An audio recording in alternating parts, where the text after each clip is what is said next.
All right, back for day 2 of our deep dive. Yeah. And today we're going to be talking about something that's super important in the pharmaceutical world. Yeah. ICH guidelines. Huge. So buckle up. Yeah. Because this affects like pretty much every single medicine you've ever taken. Every single one, you're absolutely right. So, yeah. ICH, Go ahead. the International Council for Harmonization, it's a mouthful, but it's also a game changer. Yeah. These guidelines really set the stage for how new medicines are developed and manufactured all over the world. Okay. So making sure that they're safe, effective, and they meet the same kind of high standards no matter where you are. Yeah, think about it. Before ICH, like every country was doing their own thing. Right? It's like different rules, different processes, just a regulatory maze. Yeah, it was super inefficient. Yeah. Imagine the headaches for drug developers, right? Oh my God. Like you'd have to do repeated clinical trials, mountains of paperwork, and all of that translates into delays for patients who are waiting for new treatments. Yeah. Yeah. So that's really where ICH stepped in and said, hey, let's bring everybody to the table. Right. Regulatory agencies, pharmaceutical experts, and let's harmonize these standards. So like a global pharmaceutical summit. Essentially. Okay. And the impact has been huge. Yeah. ICH guidelines have been adopted by so many countries around the world. Wow. It's really streamlined that drug development process. Okay. And it's made it more cost-effective, too. So big picture, ICH is a win for drug developers. It's a win for regulators. Absolutely. But the ultimate win is for the patients. Absolutely. The patients are at the heart of it. Yeah. And, you know, even for anyone who's just curious about how this complex system works, like all of our listeners today, Yeah.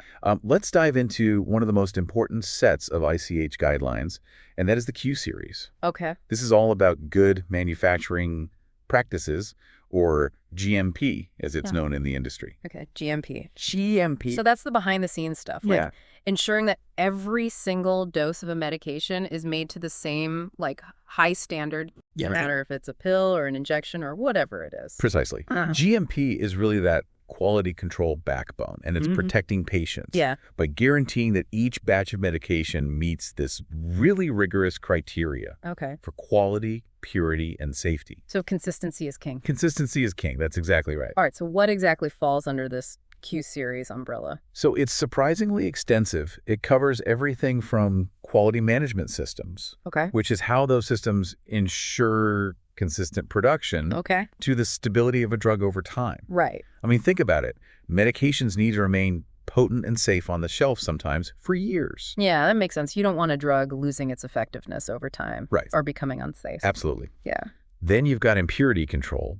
Okay. So making sure that those unwanted substances are kept in check. Got it. And then validation of analytical methods. Okay. Which is basically proving that the tests used to analyze the drugs are accurate and reliable. Oh, wow. So it's pretty intricate. It is. And we haven't even touched on risk management, which I imagine is a huge part of it, too. You're spot on. The Q series actually has specific guidelines dedicated to risk management. Okay. And it's about proactively identifying potential problems. Yeah. And putting strategies in place to mitigate them. Yeah. I mean, there's so many potential points of failure in pharmaceutical development, from raw materials to manufacturing processes, and these guidelines really help companies stay ahead of those risks. I see. Yeah. So it sounds like the Q series alone covers a ton of ground. It does. I'm guessing there's even more to ICH than just quality, though. There is. While quality is like fundamental, safety and efficacy are equally critical. Of course. And that's where ICH modules S and E come in, so safety and efficacy. Okay, that makes sense. Yeah. So module S is all about making sure the drug isn't going to cause harm. Exactly. Think toxicology studies, understanding how the drug behaves in the body, potential side effects, right, and long-term safety considerations. Yeah. It's about like meticulously gathering all of this data to build a comprehensive safety profile for the drug. Oh, okay, I see. Yeah. And then module E, that's where like the rubber meets the road. Does it actually work? Precisely. Okay. Module E focuses on clinical trials. Right. The gold standard for demonstrating a drug's effectiveness in treating a specific condition. Right. And these trials involve rigorous testing in human subjects. Okay. Using carefully designed protocols and statistical analysis to determine if the drug truly delivers on its therapeutic promise. Okay. Yeah. So it sounds like these guidelines are all about building a strong foundation for responsible drug development. Yes. It's a framework for asking the right questions and gathering the right data. You've got it. And there's one more module worth mentioning, Right. The multidisciplinary module, All right. or Module M. All right, Module M. Yeah, and this one's a bit of a catch-all for topics that span different areas of drug development. So things that don't neatly fit into the other categories. Right. It might include guidelines for electronic data submission, medical terminology, and even best practices for clinical trial data management. Okay. It's all about ensuring consistency and standardization across the board. All right, so I think I'm starting to get a sense of just how comprehensive these ICH guidelines are. They're pretty extensive. But now I'm really curious about how they apply to the world of cannabinoid and psychedelic therapies. Right. These are areas that are generating so much excitement and research. Yeah. But they also come with their own unique set of challenges. Right. That's a great point, and you're right. Yeah. Applying ICH guidelines to these relatively new areas of drug development, it's both crucial and complex. Okay. So let's take cannabinoids, for example. Okay. One challenge is the sheer variability of the plant material. Okay. Different strains of cannabis can have vastly different chemical profiles. Right. So that makes quality control a real headache. Makes sense. We've explored the endocannabinoid system in previous deep dives. Yes. We even touched on how different cannabinoids like THC and CBD interact with our bodies. Yeah. And it's incredibly complex. It is. And if the starting material is already variable, that adds like another layer of complexity. Exactly. And this variability can directly impact the quality, the consistency, and ultimately the safety and efficacy of the final product. Right. So that's where those good manufacturing practices, GMP, that we talked about earlier, become absolutely critical. So applying these rigorous GMP standards to the cultivation. Yes. The extraction and manufacturing of cannabinoid-based medicines helps ensure that every batch meets the same strict criteria, regardless of the source material. Precisely. It's about establishing a standardized and controlled process from start to finish. I see. And that's essential for building trust in these new therapies. Okay. Patients and healthcare providers need to have confidence that the product they're getting is reliable, consistent, and meeting those same high standards we expect from any other medicine. Makes perfect sense. Yeah. So variability in the plant material is one challenge. Right. But I imagine there are other hurdles when it comes to applying ICH guidelines to cannabinoids and psychedelics. Absolutely. Okay. One that immediately comes to mind is the historical stigma surrounding these substances. We're talking decades of prohibition, misinformation, and fear that can make it really difficult to have rational conversations about their therapeutic potential, let alone navigate that regulatory landscape. Yeah, because for so long, the focus has been on the recreational use. Exactly. And the perceived dangers. Right. Rather than the potential medical benefits. Exactly. And that stigma can create significant barriers to research, funding, and even patient access. Wow.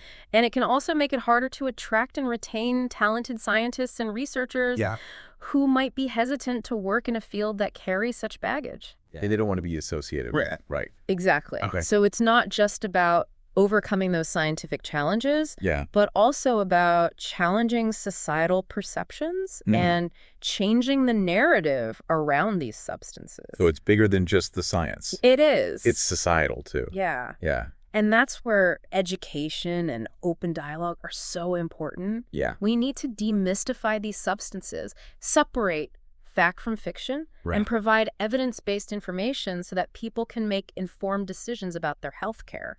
It seems like we're really at a pivotal moment in history. We are. Where science is starting to catch up with the anecdotal evidence surrounding the potential benefits of these substances. Exactly.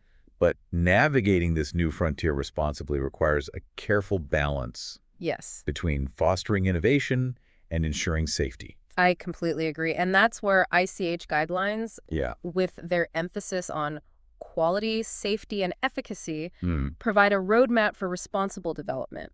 They help ensure that these promising new therapies are rigorously evaluated and meet those same high standards that we expect from any other medicine. This is all incredibly fascinating, and I'm eager to delve deeper into the specifics of how these guidelines are being applied in the real world. Me too. But for now, let's take a quick break. Okay. and come back for part 2. Great. Where we'll explore some concrete examples and discuss the challenges and opportunities these therapies present within the ICH framework. I'm looking forward to it. Stay tuned, dear listener. Yes.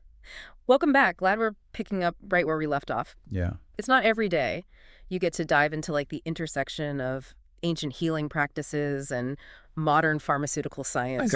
We're bridging the wisdom of the past with the cutting-edge technology of the present. Right. So where do we even begin to untangle how ICH guidelines apply to these unique therapies? Well, let's go back to some of those challenges we talked about earlier. Starting with just the complexity of the substances themselves. Okay. You take psychedelics, for instance. Right. These compounds can induce these really profound alterations in consciousness and perception. Yeah. And those are notoriously difficult to measure and quantify using like traditional methods. Yeah, it's not like measuring blood pressure or cholesterol. Right. We're talking about subjective experiences, mystical states, altered realities. Yeah. How do you even begin to capture that data in a standardized way? It's a question that's keeping researchers up at night. Yeah. Traditional clinical trial designs, which often rely on objective measures, like symptom reduction, might not be fully adequate when you're dealing with substances that can fundamentally shift a person's worldview or sense of self. I see. So we need to think outside the box. Yeah. Develop new tools and strategies to assess the subjective effects of these therapies. Totally. And understand how those experiences relate to therapeutic outcomes. Exactly. And that's where qualitative research methods like in-depth interviews and observational studies can play a really crucial role. Yeah. It's about capturing the richness and the complexity of the psychedelic experience. Yeah. And it goes beyond just checking boxes on a standardized questionnaire. Right. So I can see how that would be crucial for understanding the potential therapeutic benefits. Right.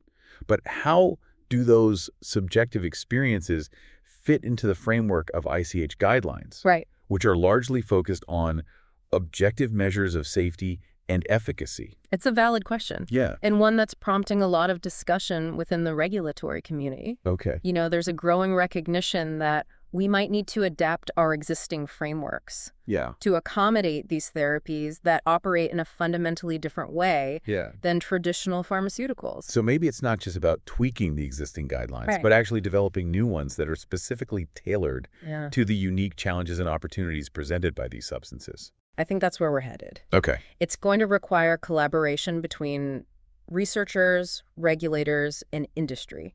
Yeah. A willingness to be open-minded. Right. To learn from each other. Yeah. And to create a regulatory landscape that fosters innovation while prioritizing safety. Sounds like uncharted territory in many ways. It is. But it's also incredibly exciting to think that these therapies could potentially drive innovation. Yes. Not just in how we treat illness, but also in how we regulate medicines. I agree. It's a paradigm shift in the making. Wow. Now, shifting gears slightly. Okay. Let's talk about another challenge we briefly mentioned earlier. Okay. That historical baggage and stigma. Oh, yeah, that's a big one. Associated with these substances. Yeah. It's hard to imagine any other class of drugs that carry such a heavy weight. Right. Of social and political controversy. Exactly. And that stigma can manifest in very real and tangible ways. It does. It can impact research funding. It can make it difficult to recruit participants for clinical trials. Absolutely. And it can even influence how healthcare providers perceive and approach these therapies. Totally. So it's not just a matter of changing public opinion, but also addressing systemic biases and institutional barriers that can actually hinder the progress of research and development. You're absolutely right. And that's where advocacy and education play a crucial role. They do. We need to change the narrative around these substances, moving away from fear-based rhetoric. Yes. And embracing a science-based approach that acknowledges both the risks and potential benefits. Exactly. And it seems like we're slowly starting to see a shift in public perception as more research emerges and personal stories are shared. But there's still a long way to go, especially when it comes to navigating that regulatory landscape. Absolutely. In many countries. These substances are still classified as controlled substances with strict regulations governing their use. Which can make it incredibly difficult to conduct research and bring these therapies to market. Totally. So how do we overcome these regulatory hurdles? Right. Is it a matter of changing the laws, Yeah. Adapting the existing guidelines? Yes. Or maybe a combination of both? It's likely going to require a multi-pronged approach. Okay. We need continued advocacy to push for policy changes that reflect the evolving scientific understanding of these substances. We need robust clinical trials to generate the data needed to convince regulators of their safety and efficacy. Makes sense. And we need open communication and collaboration between researchers, regulators, and industry to find solutions that work for everyone. It sounds like a complex puzzle with no easy answers. It is. But it also feels like we're on the cusp of something truly groundbreaking. Yeah. Something that has the potential to transform how we approach mental health, chronic pain. Yes. And even spiritual well-being. I couldn't agree more. Wow. And amidst all this complexity, it's important to remember that the ultimate goal is to improve people's lives, to alleviate suffering, and to really expand our understanding of the human experience. Yeah. That's what drives the research, the advocacy, and the tireless efforts to bring these therapies into the mainstream. Well said. We've covered a lot of ground today. We have. Exploring the intersection of ICH guidelines and these emerging therapies. Yeah. What a journey it's been. It has been a pleasure exploring this complex and evolving landscape with you. I hope our listeners have gained a deeper appreciation for the meticulous work that goes into bringing these promising new treatments to the world. I have no doubt that they have. Good. And as we move forward into this exciting new era of drug discovery, it's reassuring to know that these guidelines are in place to guide us, ensuring that patient safety and scientific rigor remain at the forefront of every decision. I agree. Okay. And to our listeners, I encourage you to stay curious, stay informed, and keep asking questions. Yes. The world of medicine is constantly evolving, and there's always something new to learn. Well, that brings us to the end of our deep dive into the world of ICH guidelines and their impact on the development of cannabinoid and psychedelic therapies. Right. What a journey it's been. It has. Thank you for joining us on this deep dive. Thanks for having me. Until next time, keep exploring the fascinating world of science and medicine. All right, welcome back to the final part of our deep dive.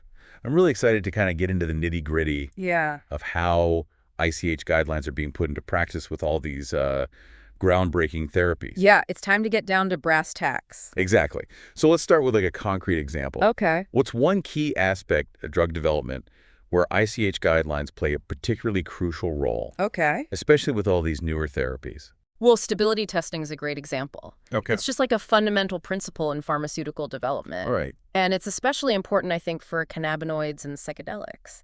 Yeah, because we need to know that these medications remain safe and effective over time. Yes. Right. Yeah. No one wants to take a pill that's lost its potency or worse, degraded into something potentially harmful. Exactly. Yeah. Yeah. ICH guideline Q1A actually outlines the specific requirements for stability testing. Okay. So ensuring that drug substances and products are tested under a variety of conditions. Got it. So we're talking temperature, humidity, light exposure, Yeah. all those factors that can impact a drug's shelf life. So it's about simulating real-world storage conditions, Yes. right? To make sure that the medication remains stable and delivers that intended therapeutic effect.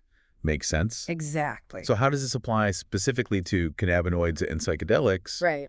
Are they particularly susceptible to degradation? They can be. Yeah. You take THC, for instance. Yeah. The primary psychoactive compound in cannabis. Right. Over time, it tends to degrade into CBN, which has different pharmacological properties. I see. So if a cannabis-based medication isn't properly stored or formulated, the patient might not be getting the intended dose or therapeutic effect. Right. They might even experience unintended side effects. That's a great example of why stability testing is so crucial. Yeah. It's about protecting the patients. Absolutely. And ensuring they're getting what they expect from their medication. Exactly. What about impurities? I imagine that's another area where ICH guidelines come into play. It is. Especially with substances derived from natural sources. Absolutely. Impurity profiling is a critical part of drug development. Okay. An ICH guideline Q3A provides a framework for identifying and quantifying any impurities that are present in the drug substance or product. Because even trace amounts of impurities can potentially impact a drug's safety or efficacy. Right.